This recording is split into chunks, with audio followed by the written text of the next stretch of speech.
It is fantasy football draft season, and we're here to discuss all the different draft strategies you could use to build the best team possible, starting with the zero RB method on today's episode of Locked On Fantasy Football.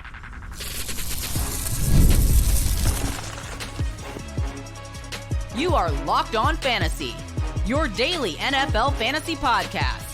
Part of the Locked On Podcast Network, your team every day. Thank you for making Locked On Fantasy Football your first listen every day. I am one of your co-hosts, Michelle Magdziuk, and when I'm not doing this, I'm a researcher and fantasy analyst with NFL Network. And I'm your other co-host, Vinnie Iyer, and I'm not doing this. I'm writing about NFL fantasy and betting for sportingnews.com. Today's episode is brought to you by FanDuel. Now through September 22nd, all FanDuel customers can bet $5 and get a 3-week free trial of NFL Sunday Ticket from YouTube and YouTube TV. Visit FanDuel.com/lockedon to get started. All right. So I know everyone is either maybe they drafted this past weekend, but a lot of people still have their drafts coming up. We are 10 days away from the NFL season. So this is going to be a huge time for people to complete their fantasy drafts. And we're going to just talk about different strategies this week that you can use, starting with the zero RB strategy today. We're going to talk through it. Some guys that we're keying in on and drafts that we'd like to get when using this strategy. And then to end the show, we'll just run through a quick mock draft to see what our team looks like when we're utilizing that strategy and see if we like it or not by the end. We'll obviously draft our own teams and then go up against 8 other computers. We'll do a 10-team half PPR draft there. So what is zero RB strategy, Vinny? Do you want to explain that to our listeners? Yeah, it was the trendy thing to do just a few years ago when everyone said, okay, these backfields are all splitting up to committees. There's very few backs that are going to touch the ball consistently 20 plus times in a game and give us the numbers we're looking for.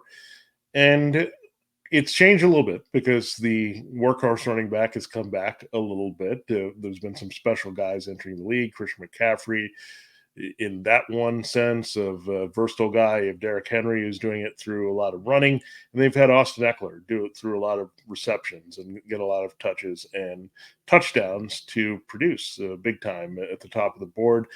We're not saying we had the second coming of Marshall Faulk or LaDainian Tomlinson across the league. So once you get through, like, say, 15, 16, 17 running backs, then if you've passed on the position, wait, okay, we might just have to go in a different direction and just say these weren't the right fits for us early in the draft, and we're going to try to find some values later in the draft. So, look, it's not crazy because if you're in half and full point PPR, wide receivers have been pretty consistent and put up some big numbers. You could also look at having elite quarterback or tight end and come back because there's so much attrition at running back that there's going to be injuries that happen, depth chart changes, surprises, things that kind of turn fantasy upside down that you can take advantage of. So it's basically looking at the positions that have been less volatile, elite wide receiver, quarterback at the top, and a tight end at the top, and then kind of hedging our bets at running back and knowing that we're going to find some value later to give us enough production, especially when our team's loaded elsewhere. So I think that's the best explanation I can give for zero RB. Yeah, zero RB. Typically, you're just avoiding running backs in the early portion of your fantasy drafts, right? Right. A lot of people who use this method, they're not even looking to take a running back until at least the 6th round, right? And then it doesn't mean you take 0 running backs throughout your draft, by the way. And it doesn't mean you have to go through the all 10 rounds, not drafting one. Just like your first 5 rounds, you're pretty much avoiding the position. Maybe you go a little bit longer than that, but this just allows you to really load up on those top tier wide receivers, plus maybe grab an elite tight end or maybe even an elite quarterback early on as well. And I think with like how many running backs now are splitting backfields, I think this strategy might be smarter and smarter. I mean, last year, 3 of the top 7 fantasy running backs last season were Kyren Williams, Raheem Mostert, and Rashad White. Kyren Williams went undrafted last year in fantasy drafts. Mostert was a 10th round pick. White was a 6th round pick. You had Devin Achane finished as a top 4 in fantasy points per game. He was going in the 11th round last year. Isaiah Pacheco was also top being 7th round pick, right? And you have these guys also on waivers because of how many injuries there are to the running back position, to the starters. Then you're able to, throughout the season, utilize waivers to get those backups. So it just seems like more and more running backs you're able to find them later in drafts. And those guys you're taking earlier, it's just with the injury risk and how much they're splitting a backfield, it becomes riskier and riskier to take those early round running backs, unless his name is Christian McCaffrey. Yeah, I kind of went back into it last year. I didn't intend to be in a zero RB league, but it turned out to be my best team because I couldn't get Jahmyr Gibbs, and I was upset about that early.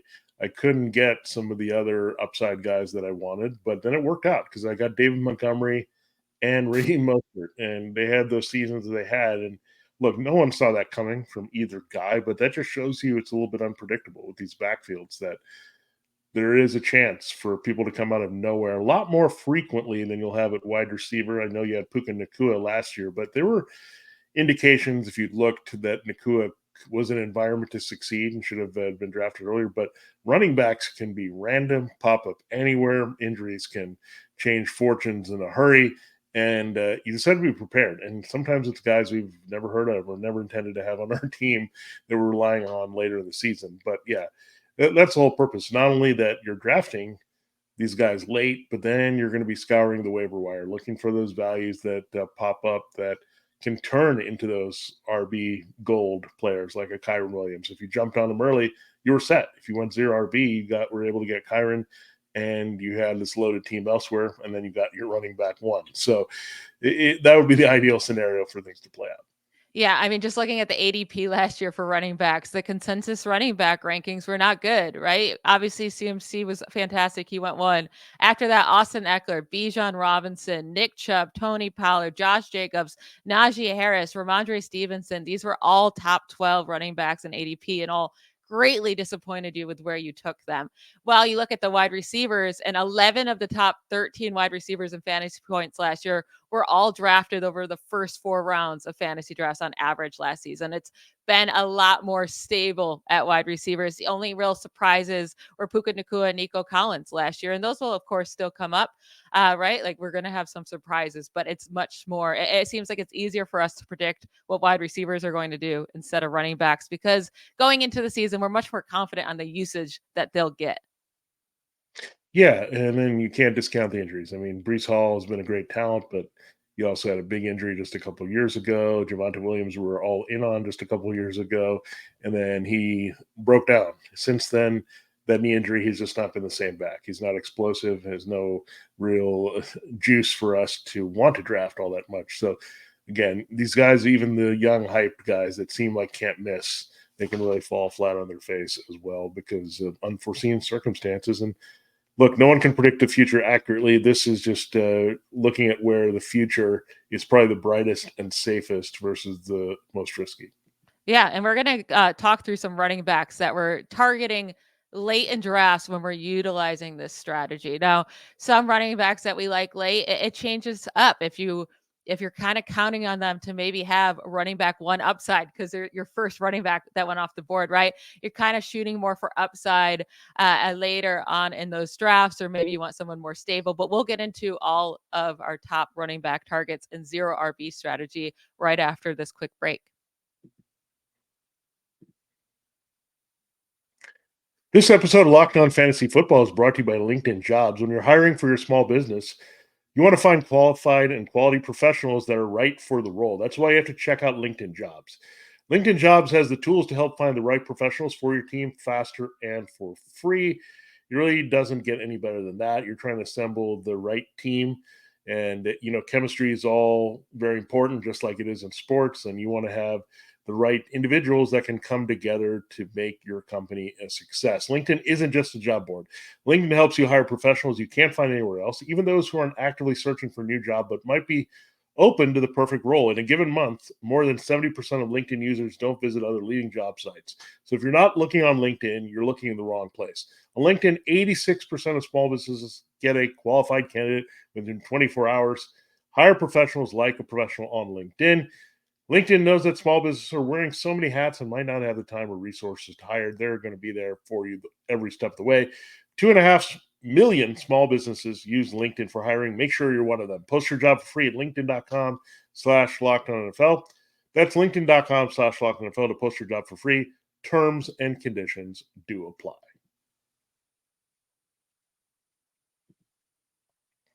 All right, time to get into some of the targets. So we've talked about what zero RB is. Now let's talk about who should be the faces of zero RB here in 2024. Now I'm going to start right there with Michelle's team, the Steelers. Look, this team hasn't looked all that great, so maybe people are going to be off it a little bit here with the running back situation, but still Najee Harris, still Jalen Warren.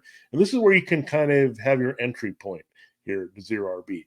Najee Harris is in the 6th round. Jalen Warren's a little bit after him in the 8th round. I guess you'd say, okay, if I'm in PPR, I might lean a little bit more towards Warren. If I'm standard, I think I would lean more toward Harris. But are these the type of backs that you're targeting here to kind of maybe get those cheapy, good back end points from maybe touchdowns or receptions? Yeah, so with Najee Harris, I think he's a great running back to take in a zero running back strategy this season because he's going in the 6th round. That's kind of where you're eyeing maybe taking your first running back if the fit feels good. We know he's going to get so much volume, and you want a running back that is going to get the volume, that has the high upside with touchdowns, which Najee Harris does.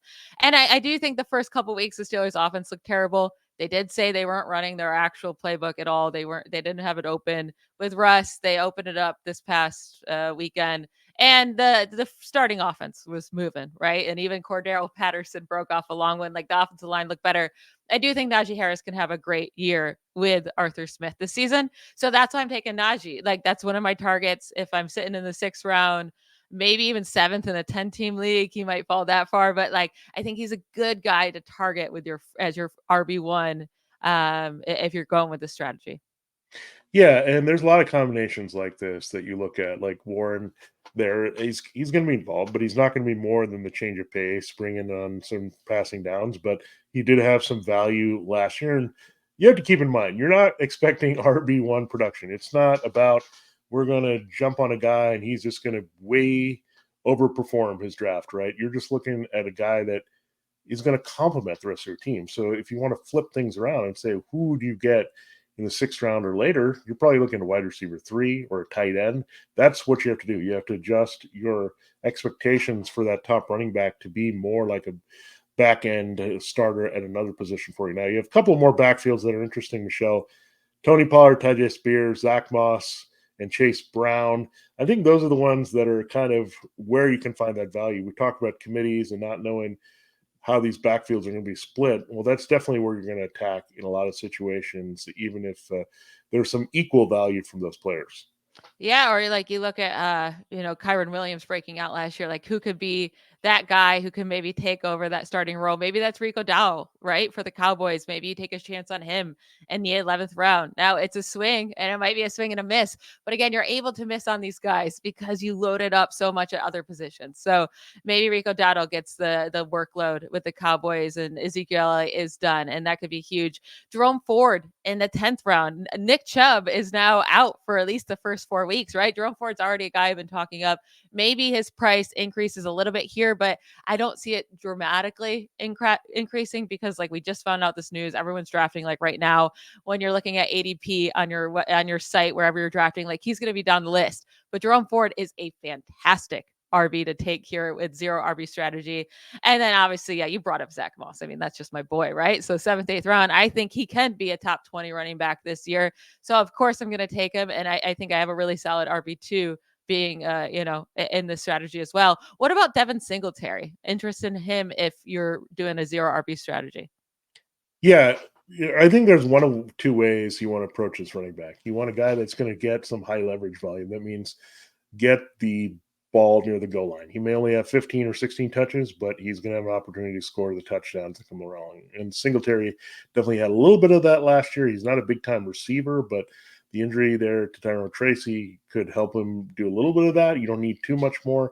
Or you can go the route of it's not as exciting, but an Austin Eckler or Antonio Gibson, where some guy's going to get some cheap catches and to rack up some points that way in certain offenses that are going to throw to the running back. So that's what you look at. Where's my path to enough scoring? Like if you get a touchdown, you've already got 6 points, right? Towards just having a decent performance from that RB that you're asking little of here, right? To just supplement and complement the rest of your team. So that's what you look at. And look, you can go in many directions. You can also say, I'm going to be okay if I don't want to take some good points early, like a Jonathan Brooks, or you get Chuba Hubbard to hedge your bets early, and then Brooks is healthy, and then you get some numbers out of him.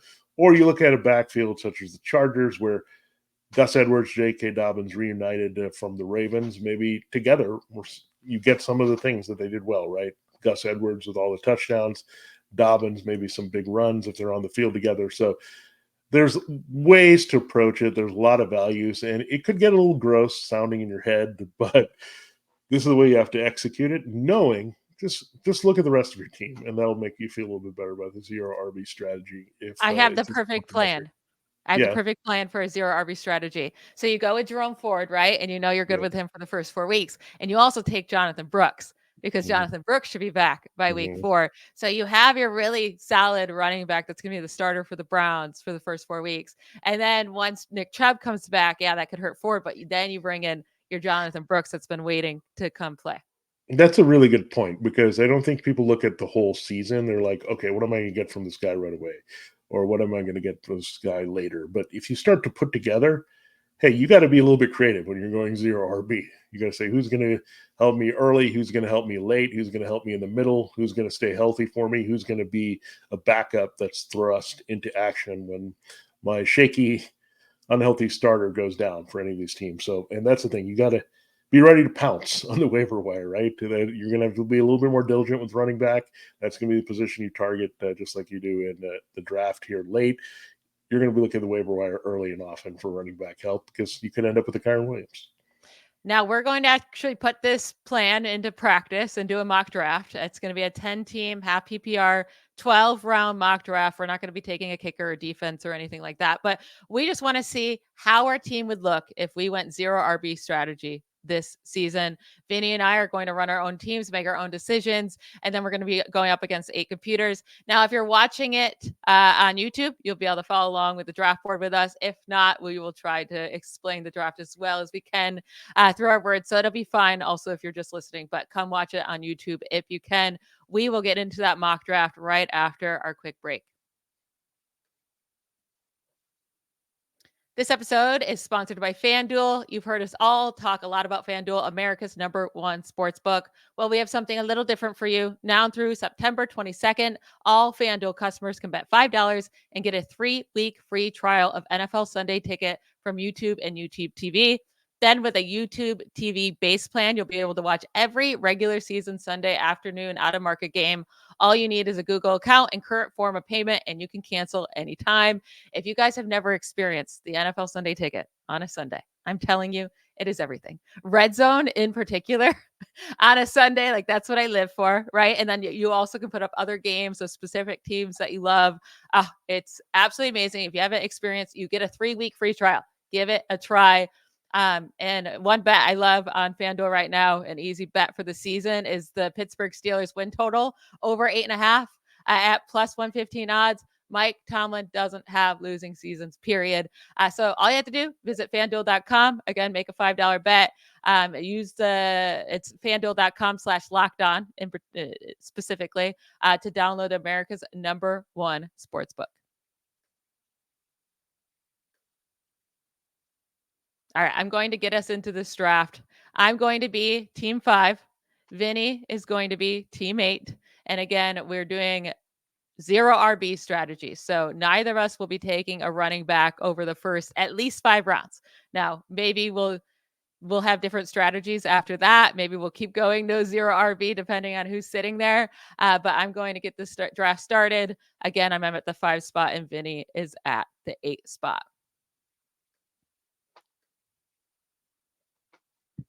All right. First off the board, obviously Christian McCaffrey. Like we knew that was going to happen. I'm waiting here to see who I'm going to have as a wide receiver for my first pick. And CeeDee Lamb, Tyreek Hill, and Jamar Chase all went off the board. So I'm going to go with the top wide receiver because, again, Bijan Robinson would be in consideration for me if I wasn't doing zero RB. But I'm going to go with Amon-Ra St. Brown. He's my favorite wide receiver left. All right, so I'm on the clock here.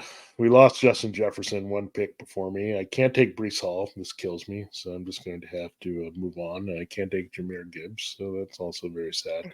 So let's see where I'm going to go. Let's go with let's see what happens. I'm going to jump on this guy and see what happens because I want him here, and I don't want to wait. I'm going to go with Marvin Harrison Jr. Very nice. I do think maybe he could have been there for you at 2-3, but I do love Marvin Harrison more than A.J. Brown or Garrett Wilson, who was available, who did go before your next pick, by the way. Yeah. So yeah, Garrett Wilson, Marvin Harrison. I've debated that question all offseason long. I've gone back and forth. Now I'm on the clock again. I think I have to go here, Michelle. I think I'm just going to take Puka and call it a day. I really like that combo together. Marvin Harrison and Puka, two young guys who could absolutely dominate the league. So I met Amon-Ra St. Brown with my first pick. Now, again, this strategy allows you to take a tight end early if you want to, right? It makes it Yeah. very easy. Or I could take a quarterback, but I'm not really big into taking quarterbacks too high this year. The top wide receivers are Drake London, Devontae Adams, Chris Olave, Deebo Samuel. Instead, I'm going to go and take Sam Laporta. And I know I have Amon-Ra St. Brown. So I have two Lions now. I'm okay with that because I think both are going to dominate this year. So I'm going to get my tight end early. Maybe it's a little bit of a reach at the 206, but I'm happy to have him. So after that, it went 3 running backs, which is good for us because we're not taking them. Then Drake London, Devontae Adams, Josh Allen, Josh Jacobs, Chris Olave, and now back to me. I love Deebo Samuel this year. I think he gets back to his form a couple years ago and has a monster season, which might be his last season with the 49ers, but I think it's going to be a monster one. So far, I have Amon-Ra St. Brown, tight end Sam Laporta, and Deebo Samuel to start my draft, and I really like it. All right, now I'm back on the clock. I guess Michelle has to start becoming a Lions fan with this mock draft team because she took Amon-Ra St. Brown and Sam Laporta back to back. I guess I like young wide receivers. That's, I guess, the theme of my draft. Now, I was thinking about would Travis Kelce come to me, but it's hard, right? I just saw the first quarterback go off the board. I think I have to go in that direction because Michelle actually likes Jalen Hurts ahead of Josh Allen in this year's draft. So I'm going to go Jalen Hurts. Grab him right here.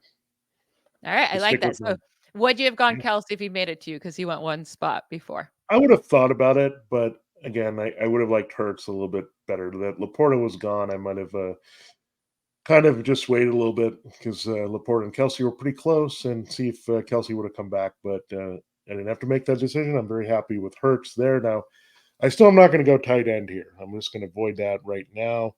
And I'm going to go with the guy that I've got 2 young receivers. I'm going to go with one guy that's pretty consistent. Actually, yeah, I'm going to go with him. I'm going to go with the Mike Evans here to feel 1,000 yards and 10 touchdowns. Yeah, that's pretty good. I was considering going with Mike Evans if he made it to me, but you took Mike Evans at 8. Then Nico Collins went, then Lamar Jackson. Again, I'm not going to go for a quarterback just yet. I'm still looking at wide receivers. I think it's probably too early to take Malik Neighbors. I'm going to hope he comes back to me in the next round. I'm going to go with Jalen Waddle, who, if he stays healthy, we know he's fantastic. Hopefully he'll just stay healthy.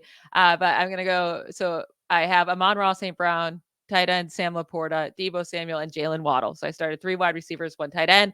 Again, if you're just tuning in, we are doing 0 RB strategy. So no running backs allowed over at least the first 5 rounds. And then we'll go from there after that. After I took Waddle, a lot of wide receivers went off the board, including Malik Neighbors. That makes me very upset. So Cooper Kupp, Stephon Diggs, Malik Neighbors, DK Metcalf, and Devonta Smith all went off the board. Devonta Smith would have also been a top tier pick for me there. I'm going to go. So it's close for me right here. I've been loving up on Amari Cooper all year. I do have some upside with Samuel and Jalen Waddle. So I think I'll stay away from Tank Dell because he's also on that nerve-wracking side with the target share. So I'm going to go with a guy who I know the target share will be there, and I'm going to go with Amari Cooper. Now Vinny's going to be back up. It's a quick turnaround for sure. And wow, this is some interesting picking there in between. We had DJ Moore and CJ Stroud. So I'm on the clock. I didn't need any of those guys at this point. So I think I'm just going to step into tight end. And hey, I like Mark Andrews more than Trey McBride. I'm jumping on Mark Andrews here. So now you're allowed to take a running back if you want to, but you definitely don't have Okay. to. So if you want to keep loading up on wide receivers, you do. You have three. You have Marvin Harrison, Puka Nacua, and Mike Evans. You took a quarterback and tight end early, and Jalen Hurts and Mark Andrews.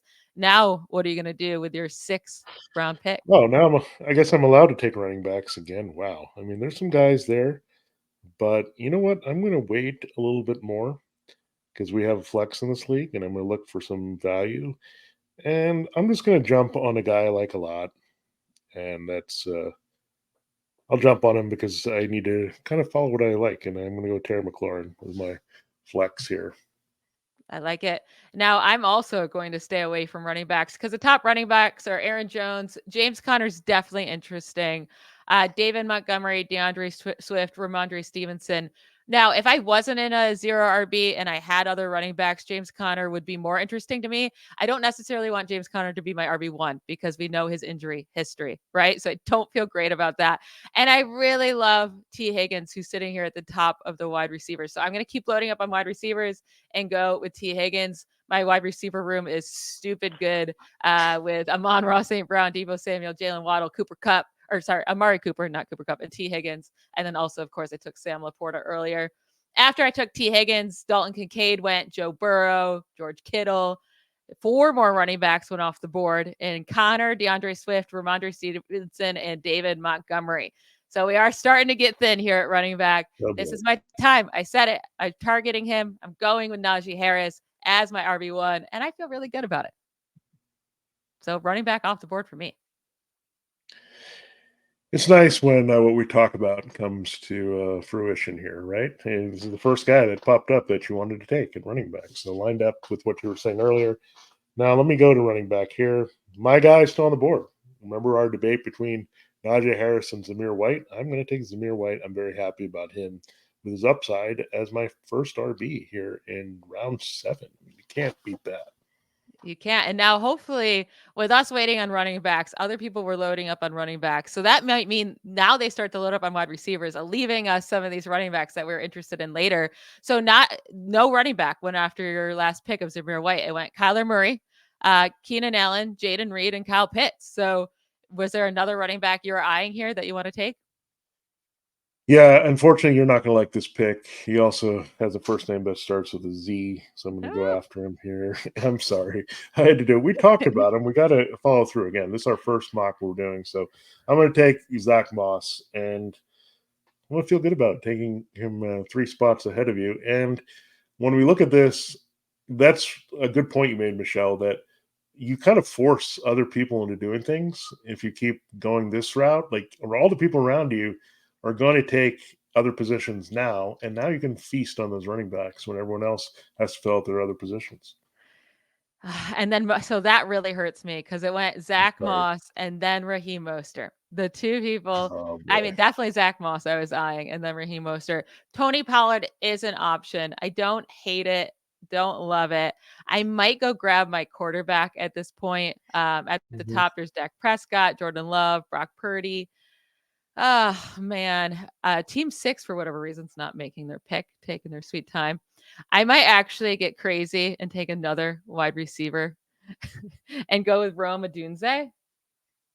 Um, Let me Oh, manually set this. Let's see. They'll take Evan come on, Ingram. Team 6. Our strategy is throwing Team 6 off so much that they're taking the whole clock. They They cannot are. stand being in the middle of us. It won't let me manually set it either. I don't know what's going on.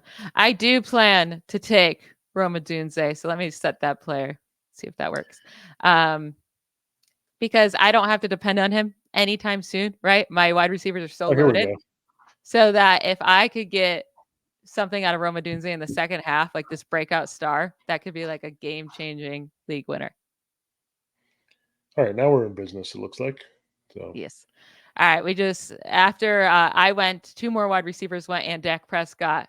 I went Ridley, Godwin, Tony Pollard, Xavier Worthy, Jordan Addison, Rashee Rice, Hollywood Brown. I like that. So only one running back went off the board after me. Now, it was the one I was considering in Tony Pollard, but that's okay. I only have one running back right now, and it is Najee Harris. This does not make me feel great.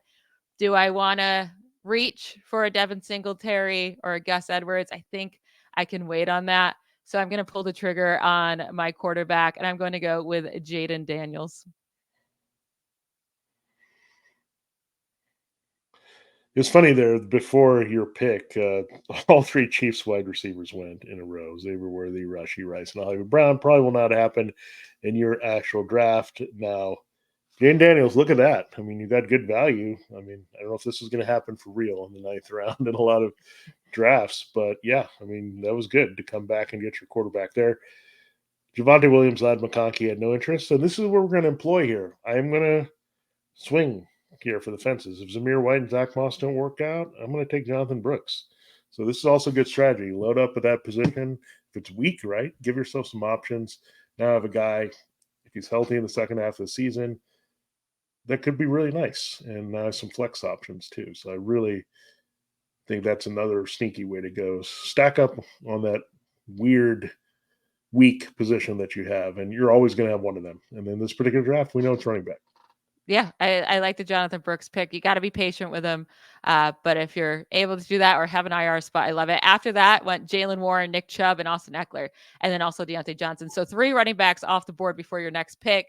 Are you going with a 4th straight running back here or going back to the wide receiver position? Yeah, it's a tough call. I think I'm going to have to. I can't do that. I can't take a 4th straight running back. I think I'm going to take an upside receiver here. Not sure exactly, but yeah, I'm just going to do it. I'm going to do Jackson Smith and the Jigba. It's a pretty good value for him. Love that value. Getting a little depth. So now I need to start adding some running backs. So Jerome Ford, I've been talking about him. I think he'll be good even when Nick Chubb is back, but we got at least the first 4 weeks for me to figure out my second running back. So with Najee and Jerome Ford in week 1, I feel really good about that. Devin Singletary did go right after me. I was hoping to get him with my next pick. So did Gus Edwards go. So those are 2 guys that are going to get a decent amount of volume, and I missed out on them. So maybe I waited a little too long to start grabbing running backs. But those were the only 2 running backs that went after me. So I'm going to take another running back because I need some guys here. Now, Tajay Spears, I do actually think he has a pretty nice floor and ceiling this year. Brian Robinson Jr., I'm going to go with Tajay Spears because I don't trust that Tony Pollard will be the full-time starter there. He's going to get half the workload. He can get some targets, and hopefully they use him around the goal line. So I like that Spears pick. After I went, TJ Hawkinson and Brian Robinson Jr. went. Now you're back up. Yeah, the running backs are starting to dry up again. I guess I will hedge my bets with the Bengals backfield and take Chase Brown. So that's another way you can approach this, right? If you're not sure, take a couple backs. Someone will pan out. Someone's going to have value and go from there. So that's another strategy that you can employ with zero RB. I love it. Definitely. Like you just made sure you have the Bengals starting running back, right? Maybe we are wrong about Zach Moss. Now you have one more pick to finish up the draft. Yeah. Right now you ended up with 4 running backs and you have 1, 2, 3, 4, 5 wide receivers. So how do you want to finish up your 12 player league? Well, I see another running back that I'm going to take a shot on and we'll see. I think I'm going to take a swing at J.K. Dobbins. I'm just going to do it. I've talked him up a little bit and yeah, he could end up having major upside. So getting some value in running back. Yeah, definitely a swing for him. Now, right before me went Ezekiel Elliott, and I'm going to go with the other guy on his team, Rico Dowdle. And just, it's not even like I believe in his talent. I'm just taking the shot that maybe he's the starting running back on the Cowboys because Elliott's older and he's been getting hype. Rico's been getting hyped this offseason. So, going to take the shot on him. He might be a guy I end up dropping pretty early if he doesn't be used, but that's what I'm going to do because I went so wide receiver heavy to start. Those guys are going to be the ones that carry my teams. I just need to find 2 running backs throughout the year that I could put and not kill me in my roster for the rest of the season. So to go through my final roster here, It's Amon-Ra St. Brown, Sam Laporta, Debo Samuel, Jalen Waddle, Amari Cooper, T. Higgins, Najee Harris, Rome Odunze, Jaden Daniels, Jerome Ford, Tajay Spears, and Rico Dowdle. That's my 12 players, and I feel really good about that roster, actually. Yeah, I feel good about mine too. I mean, Marvin Harrison Jr., Puka Nakua, Mike Evans, my three receivers in between. Took Jalen Hurts in round 3. Mark Andrews as my tight end in round 5. Added Terry McLaurin as a potential flex, but then I went nuts with running backs. Zamir White, Zach Moss, Jonathan Brooks, 3 consecutive picks. Jackson Smith and Najigba then came back and finished with Chase Brown and J.K. Dobbins. So maybe this is not a bad strategy to employ in 2024, but we got to see what the other strategies are and see if we like our teams better doing that in our next couple shows. Yeah, we're going to try them all out and see what we like the best. Tomorrow we'll do the opposite, right? We'll go running back heavy, see how good our draft or terrible our draft looks then.